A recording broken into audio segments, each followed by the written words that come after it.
Hi everyone, welcome back to the Autozonics YouTube channel. And आज हम लोग कुछ न्यू स्टार्ट कर रहे हैं। एंड आपको ऑलरेडी आइडिया होगा, हमने रिसेंटली वोटिंग करवाई थी कि फंडामेंटल एनालिसिस के ऊपर हम लोग वीडियोस लाएं कि नहीं। ठीक है, सो काफ़ी लोगों ने वोट करा एंड समथिंग 100+ वोट थे। एंड इसके बेस पे हमने डिसाइड करा कि फंडामेंटल्स के ऊपर कुछ वीडियोस लाएंगे। ठीक है, सो अभी से हम लोग स्टार्ट कर रहे हैं फंडामेंटल एनालिसिस। एंड इसमें हम लोग डिस्कस करेंगे जो जो नेसेसरी चीज़ें, जो चीज़ें हमें देख सकते हैं हम एक स्टॉक के अंदर, जिसके बेस पे हमारा डिसीजन बनेगा। ठीक है, वो सारी चीज़ें हम लोग इसमें डिस्कस करने वाले हैं। सो इतना अगर आपने फंडामेंटल में सीख लिया तो आप एक फंडामेंटल स्टडी करके स्टॉक को डिसाइड कर सकते हैं ये स्टॉक अच्छा है या बेकार है। ठीक है, ये पूरा सीखने के लिए हम लोग 5 से 6 पार्ट में वीडियोस को बनाएंगे। लास्ट में कंबाइन करके स्टॉक्स की कुछ फंडामेंटल एनालिसिस भी करेंगे, कुछ स्टॉक्स पिक भी करेंगे फंडामेंटल्स के हिसाब से। ठीक है, सो वीडियो को स्टार्ट करते हैं। आज हम लोग फंडामेंटल्स के थोड़े बेसिक के बारे में बात करेंगे। सो फंडामेंटल स्टडी सबसे पहले है क्या चीज़। लाइक फंडामेंटल्स आपने सुना है, बट फंडामेंटल्स किस बेसिस पे डिसाइड होते हैं। एक स्टॉक को हम लोग दो तरह से उसके फंडामेंटल्स डिसाइड कर सकते हैं। सबसे पहला होता है आपका क्वालिटेटिव एनालिसिस। क्वालिटेटिव एनालिसिस का मतलब होता है सिंपल सा, हम स्टॉक की क्वालिटी चेक करते हैं कुछ फैक्टर्स पे। वो फैक्टर्स हम लोग इसी वीडियो में डिस्कस करने वाले हैं। ठीक है, एंड दूसरा होता है क्वांटिटेटिव एनालिसिस। क्वांटिटेटिव एनालिसिस आपके मैथमेटिकल्स नंबर है, समझ लो। इसमें पूरा मैथ्स है, आपके रेशियोज होते हैं, पीएनएल स्टेटमेंट होती है, काफ़ी सारी चीज़ें होती है। हम लोग इसको जब स्टार्ट करेंगे तब इसमें डिस्कस करेंगे। आज की वीडियो में हम इसके बारे में कुछ बात नहीं करेंगे, हम लोग बात करेंगे क्वालिटेटिव एनालिसिस की। ठीक है, क्वालिटेटिव एनालिसिस क्या होता है। सबसे पहले इसके अंदर देखते हैं, इसमें हम करते क्या है। कंपनी की क्वालिटी एनालाइज करनी है। ठीक है, तो क्या क्या हम चेक करते हैं। एक तो कभी कभी देखो कंपनी की क्वालिटी को क्या इफेक्ट कर सकती है। सबसे पहले तो न्यूज़ आती है, कभी कभी स्टॉक्स में कोई न्यूज़ आती है, स्टॉक में बहुत फॉल आ जाता है, राइट। न्यूज़ भी इसमें हम एनालाइज करते हैं, तो न्यूज़ में इतना नहीं ध्यान देता हूँ, न्यूज़ का फ़ायदा आज तक हम नहीं उठा सकते। एंड ये वाला जो आपका है, इसको देखने की इतनी ज़रूरत नहीं है, इसके बेस पे मैं डिसीजन कभी भी नहीं लेता हूँ मार्केट में। एंड आपको कभी भी मौका नहीं मिलेगा न्यूज़ के बेस पे डिसीजन लेने का। न्यूज़ में आए स्टॉक ज़्यादातर निकल चुके होते हैं। ठीक है, देन अगला आता है विजन ऑफ सीईओ। ये बहुत इंपॉर्टेंट चीज़ है। अब बताओ, कंपनी का जो सबसे इंपॉर्टेंट पर्सन चेयर पर्सन ही होता है, वो सीईओ होता है। ठीक है, जो कंपनी को चला रहा है, तो उसका विजन कितना इंपॉर्टेंट होता है। अब इसका एक एग्जांपल लेते हैं विजन ऑफ सीईओ का। एक सिंपल से मैं आपको एग्जांपल लेता हूँ। ठीक है, विजन ऑफ सीईओ या फिर मैनेजमेंट में कोई बड़ा चेंज आए, ये दोनों चीजें सेम ही है अराउंड। विजन ऑफ सीईओ का मतलब सीईओ का विजन कैसा है। ठीक है, अब मान लो टाटा मोटर्स स्टॉक सबको याद होगा, बहुत अच्छा स्टॉक था एक टाइम पे, राइट। टाटा मोटर्स स्टार्टिंग में देखो कितना अच्छा परफॉर्म कर रहा है टाटा मोटर्स रिसेंट कई सालों से, right. But after Ratan Tata sir की डेथ के बाद तुमने देखा होगा कि टाटा मोटर्स की परफॉर्मेंस में कितना फर्क आया है। तुम एक बार खुद सिंक करके देख लो चीजों को। मैं यहाँ पे चैट जीपीटी में डाल रहा हूँ, तुमको प्रॉपर एनालिसिस मिल जाएगा। Tata Motors performance before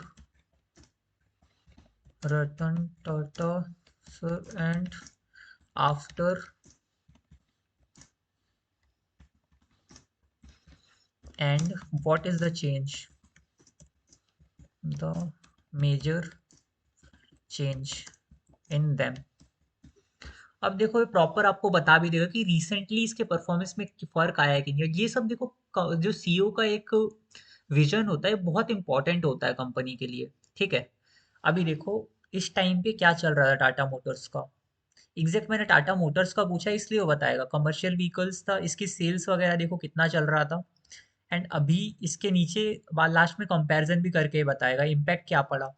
under Ratan Tata leadership stock अच्छा परफॉर्म कर रहा था। मेजर एक्शन रिजल्ट्स में भी इसने लिखा into the passenger vehicle segment.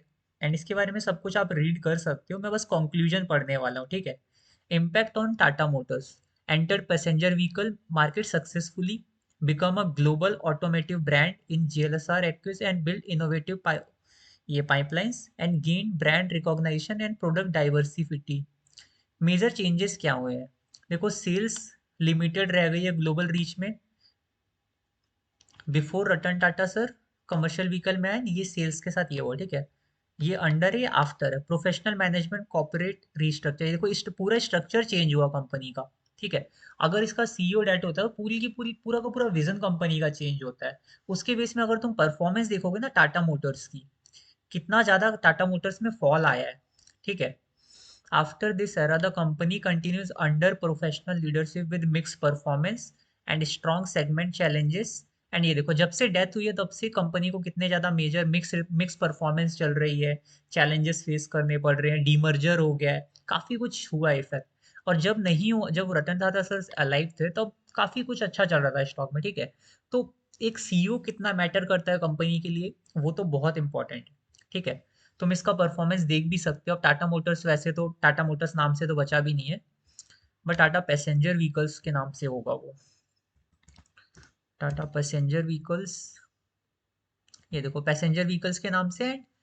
एक और तेरे को एग्जैक्ट दूसरा स्प्लिट याद नहीं है, पैसेंजर व्हीकल से आपको दिखाता हूँ। इसका स्प्लिट निकला था, देखो पहले स्टॉक बहुत अच्छा चल रहा था ऊपर, देन स्प्लिट निकला, और स्प्लिट निकलने के बाद भी परफॉर्मेंस में कुछ खास फर्क नहीं है। तुम देख लो, स्प्लिट निकलने के बाद भी लोग इन्वेस्ट करके बैठे हैं, बट स्टॉक ड्रॉप किए जा रहा है, ठीक है। और अगर इससे भी तुम्हें यकीन ना हो रहा हो तो यहाँ पे भी चेक कर लो, प्रमोटर्स का भी पक्का होल्डिंग गिरा होगा। टाटा मोटर्स के बारे में देखते हैं एक बार, टाटा मोटर्स पैसेंजर व्हीकल देख लेते हैं, बिकॉज अब तो अपडेट हो गया वो। तो यहाँ पे हम लोग देखते हैं प्रमोटर्स होल्डिंग एक बार। ये नया स्टॉक है जिसकी प्रमोटर्स होल्डिंग शायद अपडेटेड ना हो उतनी। ये देखो, इसमें भी देखो गिरी है प्रमोटर होल्डिंग, 46 से 42 तो आ ही चुकी है, धीरे धीरे करके गिर रही है प्रमोटर्स होल्डिंग। एंड 46 किसी भी स्टॉक के लिए ना बहुत अच्छी प्रमोटर होल्डिंग नहीं होती है। अब प्रमोटर होल्डिंग हमने अभी नहीं पढ़ा तो इस पर इतना ध्यान मत दो। मैं बस बता रहा हूँ कि जो इससे बड़े इन्वेस्टर्स होते हैं हमारे प्रमोटर्स, आप इतना समझ सकते हो अभी के लिए, ठीक है। टाटा मोटर्स का मैं एक और चीज आपको दिखाता हूँ। टाटा मोटर्स ले लेते हैं, ठीक है, ये पुरानी कंपनी है, इसके बारे में डिटेल्स अगर मिलती हैं तो ठीक है।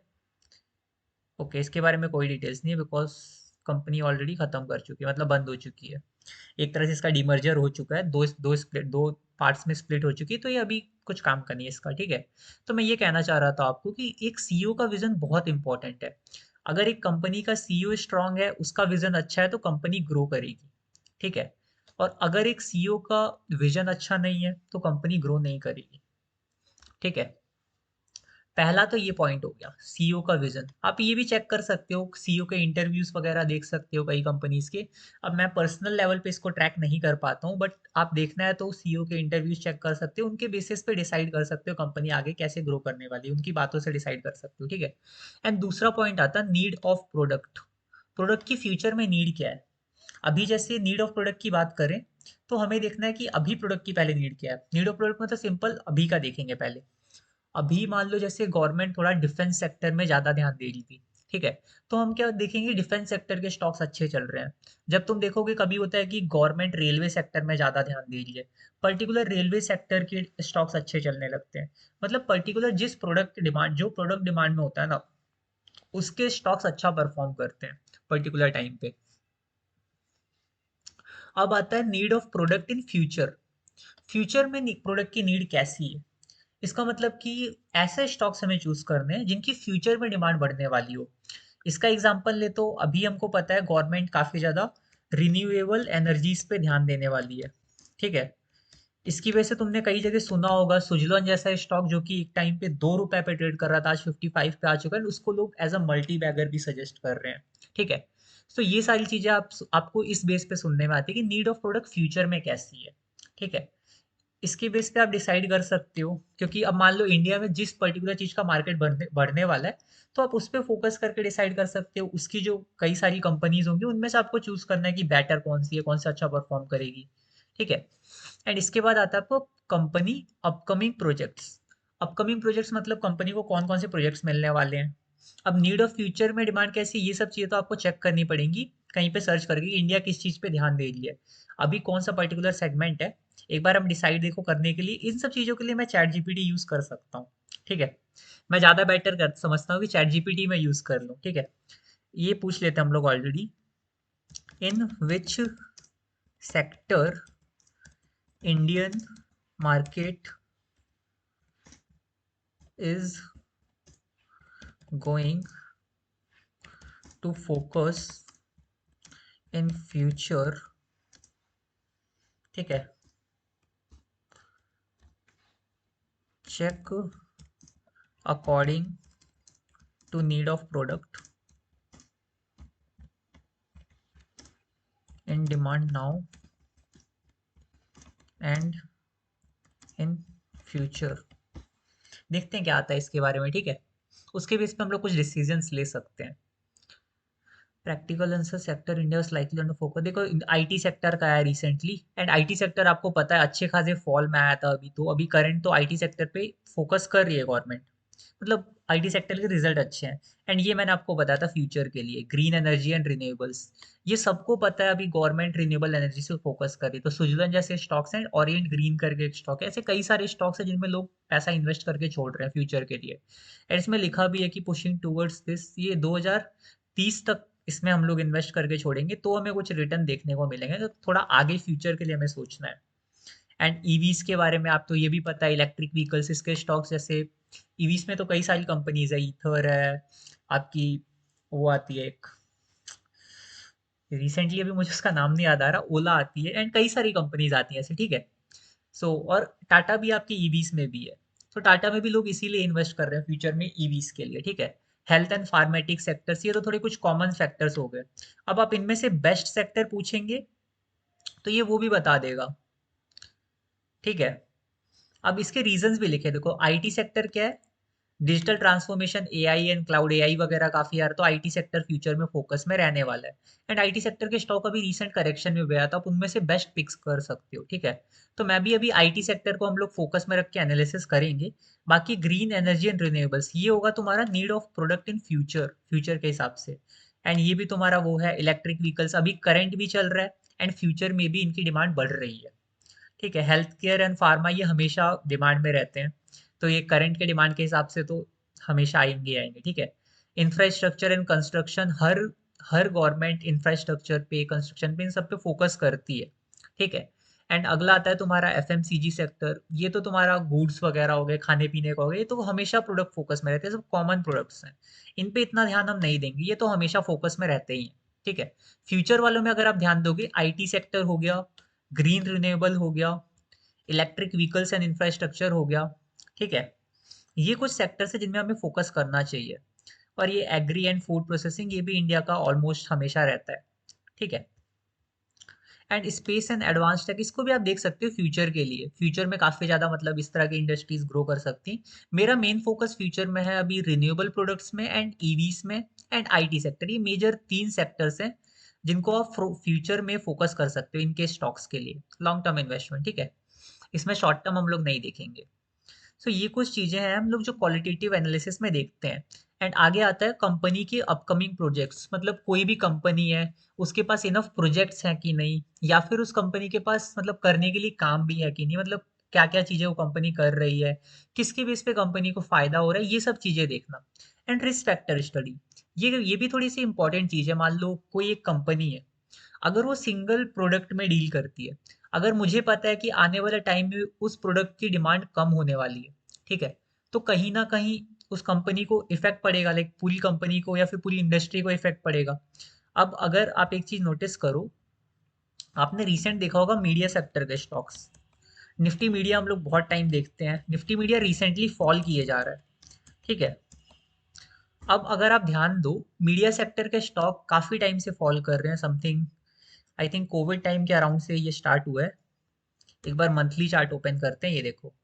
सबसे पहले तो ये मीडिया सेक्टर के स्टॉक आपके 2018 से फॉल करना स्टार्ट किए थे, ठीक है। एंड अगर आप नोटिस करो तो जब से स्मार्टफोन्स आए हैं या फिर कई सारी टेक्नोलॉजिकल चीजें आई हैं, लोगों ने टीवी यूज करना कम करा। एंड या तो लोग ज्यादातर ओटीटी प्रेफर करते हैं। थिएटर जाना रिसेंटली 2020 के बाद से लोगों ने कम कर दिया था। तो मीडिया सेक्टर के जो मेजर स्टॉक्स हैं, जो उनका मेजर काम है, ठीक है। न्यूज़ लोग टीवी पे कम देखते हैं आज के टाइम पे, मतलब मोबाइल पे लोग चेक कर लेते हैं ज़्यादातर सेक्टर्स की न्यूज़ वगैरह। तो धीरे धीरे करके मीडिया सेक्टर के स्टॉक्स की ना डिमांड अब उतनी नहीं रही जितनी पहले हुआ करती थी। पहले क्या था, मीडिया सेक्टर की डिमांड बहुत अच्छी थी जब टेक्नोलॉजी इतनी ग्रो नहीं हुई थी, लोग मीडिया सेक्टर के ही चीज़ें यूज़ करते थे नॉर्मली। अब मोबाइल फ़ोन जब से आए हैं, इंटरनेट फैसिलिटी जब से आई, तब से मीडिया सेक्टर की डिमांड थोड़ी कम हुई है मेरे अकॉर्डिंग, ठीक है। मीडिया सेक्टर के स्टॉक्स जो हैं इसलिए इतना अच्छा परफॉर्म नहीं कर पा रहे, उनकी फ्यूचर डिमांड भी उतनी स्ट्रांग नहीं है अभी। जब तक फ्यूचर में ऐसा कोई इनोवेशन नहीं हो जाता मीडिया सेक्टर को लेकर, तब तक मीडिया सेक्टर ग्रो भी नहीं करेगा उतना। कि थोड़े मोड़े रिएक्शंस के लिए मैंने भी इन्वेस्टमेंट करे हैं इसमें, पर लॉन्ग टर्म मेरा प्लान नहीं है, क्योंकि लॉन्ग टर्म में मीडिया सेक्टर शायद उतना अच्छा परफॉर्म ना करे। क्योंकि मीडिया सेक्टर की डिमांड थोड़ी थोड़ी करके ख़त्म होती जा रही है, थोड़ा थोड़ा हम डिस्कनेक्ट हो रहे हैं थ्रेटर्स से भी और नॉर्मल टीवी वगैरह से भी। इवन मेरा खुद का भी पर्सनल एग्जांपल है कि आज से कई साल पहले मैं भी मीडिया सेक्टर की चीज़ें काफ़ी यूज़ करता, लाइक मान लो टीवी देखना हो गया, मूवीज़ देखने जाना हो गया, वो सब काफ़ी कम हो चुका है टाइम के साथ, ठीक है। सो अभी के हिसाब से मीडिया सेक्टर की डिमांड कम होती जा रही है एंड फ्यूचर में मुझे दिख रहा है शायद डिमांड कम हो।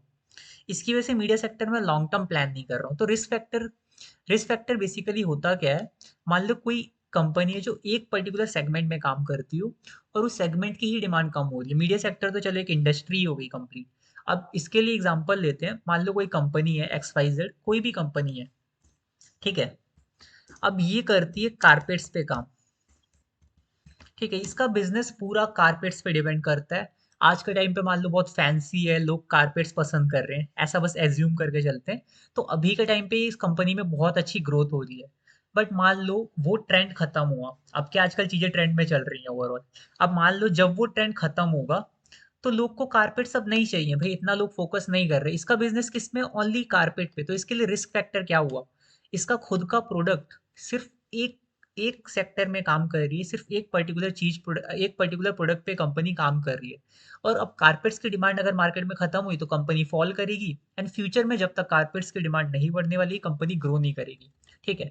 आपने इसमें पैसा लगाया कि लाइक ये स्टॉक 100% दे गया, 200% दे गया, ट्रेंड के साथ वो चीज चल रही थी उस टाइम पे, बट अभी नहीं चल रही, ठीक है। तो ये होते हैं रिस्क फैक्टर स्टडी करना। अब ये सारी चीजें तुम एक जगह पे कहाँ देख सकते हो? न्यूज कुछ हटा रहा हूँ मैं, न्यूज तो मैं खुद भी नहीं चेक करता। आप यहाँ पे screener.com पे अबाउट द कंपनी में देख सकते हो, या फिर आप चैट जीपीटी में पूछ सकते हो, ठीक है। ये भी हम करके देखेंगे अभी, मतलब क्वालिटी एनालिसिस हम लोग चैट जीपीटी से करेंगे किसी भी स्टॉक की। अभी हम लोग देखेंगे इसके बारे में कहाँ हमें स्टडी करने को मिलेगा। आपको यहाँ पे करना है क्लिक, एक यहाँ पे पेज ओपन होके आता है। एक सेकेंड रुकना गाइस। ये तो टाटा मोटर्स के बारे में पूरी डिटेल आ गई, मेरे को छोटा सा डिटेल पढ़ना है बस इधर। ये एनएससी की साइट पे इसने ओपन कर दिया, एक डिटेल सा पेज आता है टाटा मोटर्स के बारे में, कंपनी के बारे में। मेरे को वो रीड करना है। इधर साइड में एक ब्रैकेट ओपन होके आता है इसमें चार्ट में, अबाउट द कंपनी का। इसको मैं सर्च करता हूँ एक बार, डॉक्यूमेंट्स देख लेते हैं। Investor, cash flow, balance sheet, PNL, quarterly analysis, इधर भी नहीं है। चार्ट एंड टाटा मोटर्स, यहाँ पे भी वो चीज़ नहीं मिल रही है मुझे अभी। मेरे को इसके बारे में डिटेल पढ़नी है टाटा मोटर्स के बारे में। ओके, टाटा मोटर्स कंपनी बंद होगी इसके बारे में शायद इसलिए अवेलेबल नहीं है। दूसरी कंपनी पिक करते हैं, LLOY DSME, ये स्टॉक मैंने काफ़ी टाइम से देखा है। इसको पिक करते हैं, इसके बारे में हमें डिटेल मिल जाए शायद।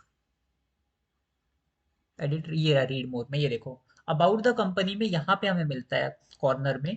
इसमें हमें रीड मोर पे क्लिक करना है तो हमें सारी डिटेल्स मिल जाएंगी। अब देखो की फैक्टर्स दिए हुए हैं यहाँ पे, की पॉइंट्स जो है, रिवेन्यू ब्रेकडाउन है, कैपेसिटी एंड मतलब कैपेसिटीज एंड प्रोडक्ट्स उसके बारे में दिया गया है, प्रोडक्ट के बारे में दिया गया है, ठीक है। एंड यहाँ पे फैसिलिटीज भी दी हैं, एक्सपेंशन प्लान्स, जो भी कंपनी के फ्यूचर्स हैं वो सब कुछ दिया हुआ है। मतलब एक कंपनी के बारे में जो जो डेटा आपको नीडेड एक शॉर्ट में यहाँ पे दिया गया है एंड उसके बारे में एक छोटा सा एनालिसिस भी है। आप इसको भी रीड कर सकते हो, इसको रीड करके आप थोड़े मोड़े डिसीजंस ले सकते हो, ठीक है। इससे ज़्यादा बेटर क्या होगा ना, हम लोग एक काम करते हैं, एक स्टॉक पिक करते हैं, ठीक है। हम लोग एनालाइज करते हैं, टीसीएस लेते हैं, ठीक है। लेट्स एग्जांपल लेते हैं बस टीसीएस का। टीसीएस का हम लोग एग्जांपल लेंगे। मैं चार्ट तो बस चार्ट ओपन कर रहा हूँ, कुछ खास नहीं है। हम लोग इसका क्वालिटेटिव एनालिसिस करते हैं। अब मैंने बता दिया आपको क्वालिटेटिव में क्या क्या देखते हैं। मुझे सिंपल से एक काम करना है, मैं ये सारी चीज़ें कॉपी कर लेता हूँ, जितने भी चीज़ें हैं यहाँ पर लिखी हुई हैं, ठीक है। चैट जीपीटी पे चलते हैं, इसको बस मैं पेस्ट कर रहा हूँ अभी। Take TCS stocks and do their qualitative analysis on the basis of this, ठीक है। एक काम करते हैं, यहाँ पे सुजलॉन ले लेते हैं, एनर्जी सेक्टर काफी इंपॉर्टेंट है। सुजलॉन के बारे में सब लोगों ने सुना हुआ है, काफी अच्छी ग्रोथ भी हुई इसकी, ठीक है। क्वालिटेटिव एनालिसिस के बेस पे लेते हैं एंड ये सारी चीजें एनालाइज करवाते हैं। Qualitative, take Suzlon stock and do their qualitative analysis on the basis of this and give me result. It is good for invest and hold for long term और नॉट। ठीक है, एंड ये factors के base पे हमें analyse करवाना है। इसको हम लोग लेते हैं factors to analyse, factors to analyse. Okay, इसके बेस पे हम अभी सुजलॉन का डिसीजन बनाएंगे क्वालिटेटिव के बेस पे, कि क्वालिटेटिव के हिसाब से सुजलॉन एक अच्छा स्टॉक है कि नहीं। अब इसके बारे में हमें डिटेल सारी मिल जाएंगी यहाँ पे। देखो, सबसे पहले न्यूज़ एंड रीसेंट परफॉर्मेंस के बारे में आया है। तो न्यूज़ तो हम लोग ये वाला सेक्टर थोड़ा इग्नोर करते हैं, बट न्यूज़ के बारे में नहीं देखेंगे, परफॉर्मेंस देखेंगे यहाँ पे। स्ट्रॉन्ग फाइनेंशियल रिजल्ट्स हैं इसके। फाइनेंशियल 2026 में 55% से 62% ये ग्रोथ हुआ है। एंड इसके बाद देखोगे नेट कैश फ्लो भी 1620 करोड़ में आ गया है। ठीक है, ऑर्डर बुक की स्ट्रेंथ के बारे में बताया गया है एंड रिसेंट मैसिव प्रॉफिट्स हुए हैं। सोलर प्लस बैटरी के बारे में सब कुछ मतलब बताया गया 2-3 साल में क्या होने वाला है। एंड इसके कहते हैं विजन ऑफ सीईओ। अब सुजलॉन की जो लीडरशिप है ये जेपी चालानासी समथिंग पर्सन है, उनके पास है। एंड ये करते अभी मतलब इनका विजन क्या है। अब देखोगे तो यहाँ पे लिखा हुआ है कि ये और क्या क्या काम होने वाले हैं सुजलॉन के साथ, इनका क्या प्लान है, इसके बारे में हमें बताया गया है। एंड इसमें लिखा हुआ है कि positive strategy signal for long term growth. अब इसमें देखो लिखा भी है कि सुजलॉन के जो हमने अभी फंडामेंटल्स के बेस पे डिसाइड किया एट द मतलब विजन ऑफ सीईओ के बेस पे जो हमने डिसीजन लिया, उसके हिसाब से स्टॉक ग्रो कर सकता है लॉन्ग टर्म में सीईओ के विजन के हिसाब से। ठीक है, एंड नीड ऑफ प्रोडक्ट। अब बात की गई है करंट डिमांड की। विंड के बारे में अभी जो है, अभी भी देखो फोकस है गवर्नमेंट का थोड़ा। India is moving toward significant renewable capabilities due to the energy needs and decoration goals. मतलब इसकी पर्टिकुलर नीड करंट में भी है स्टॉक की। एंड फ्यूचर नीड क्या है, फ्यूचर डिमांड देखो काफ़ी अच्छी है इसका बिजनेस, मतलब इंडिया भी एक्सपेंड करने वाला है, रिन्यूएबल प्रोडक्ट्स पे काफ़ी फोकस करेगा। ठीक है, एंड इसके बारे में लिखा भी गया है, लॉन्ग टर्म में बताया भी गया है कि ये पर्टिकुलर चीज़ काफ़ी ज़्यादा फोकस में रहने वाली है। अब कंपनी के जो प्रोजेक्ट्स हैं उनके बारे में बताया गया है, कंपनी के जो प्रोजेक्ट्स हैं कैसे हैं, इसके बेस पे आपको एक डिसीजन दिया गया है। एंड उसके बाद रिस्क फैक्टर्स भी बताए गए हैं। अब मार्केट एंड इंडस्ट्री रिस्क के बारे में बताया गया आपको। Wind industry is sensitive policy changes and traffic's financial availability, emerging competition from the solar plus storage solution। इसके बारे में देखो रिस्क फैक्टर्स में बताया गया मार्केट के बेस पे, कंपनी के स्पेसिफिक रिस्क क्या क्या है। अब company had a depth history, ये देखो ये रिस्क है कंपनी की, बहुत पहले एक डेप्थ हिस्ट्री थी, कंपनी डेप्थ में चल रही थी, इसके स्टॉक बहुत गिरे हुए थे, काफी टाइम से अच्छे नहीं चल रहे, इसकी पुरानी हिस्ट्री है। ये इसके बारे में बात कर रहा है रिस्क फैक्टर्स में। ठीक है, एंड वैल्यूएशन अभी कंपनी का अच्छा चल रहा है, देखो सब कुछ अभी कंपनी में ठीक चल रहा है। एंड इसमें कंसर्न्स ऑलरेडी इसने बताया है एंड पॉजिटिव चीजें भी बताई हैं। इसके बेस पे देखो इसने डिसीजन भी लिया है, Suzlon is position as benefit for long term renewable push in India. देखो ये काफी इंपॉर्टेंट भी है स्टॉक, ये इसको बेनिफिट मिलेगा अगर इंडिया रिन्यूएबल एनर्जी पे फोकस करती है तो। ठीक है, मतलब लॉन्ग टर्म के लिए ये स्टॉक ना होल्ड करने के लिए काफी अट्रैक्टिव लग रहा है। ठीक है, ये हमने सिर्फ क्वालिटेटिव के बेस पे डिसाइड किया है, क्वांटिटेटिव एनालिसिस वगैरह हमें करना है स्टॉक का। ठीक है, ये सिर्फ और सिर्फ क्वालिटेटिव के बेस पे हमने डिसाइड करा अभी कि सुजलॉन अच्छा है। इसके बारे में हम लोग बाद में बात कर लेंगे सुजलॉन की, अभी बस इतना याद रखना हमें क्वालिटेटिव एनालिसिस करना कैसे है। इसके बेस पे देखो हमें एक आइडिया लग गया कि ये स्टॉक कैसा है। मैंने नीड ऑफ प्रोडक्ट का भी बताया आपको, ये सारी चीजें आपको देखनी है क्वालिटेटिव स्टडी के अंदर। ठीक है, आगे वीडियोस में हम लोग बात करेंगे क्वांटिटेटिव एनालिसिस की, ये भी बहुत इंपॉर्टेंट है। इन दोनों को मिक्स करके हमें डिसाइड करना पड़ेगा एक स्टॉक फंडामेंटल कैसा है।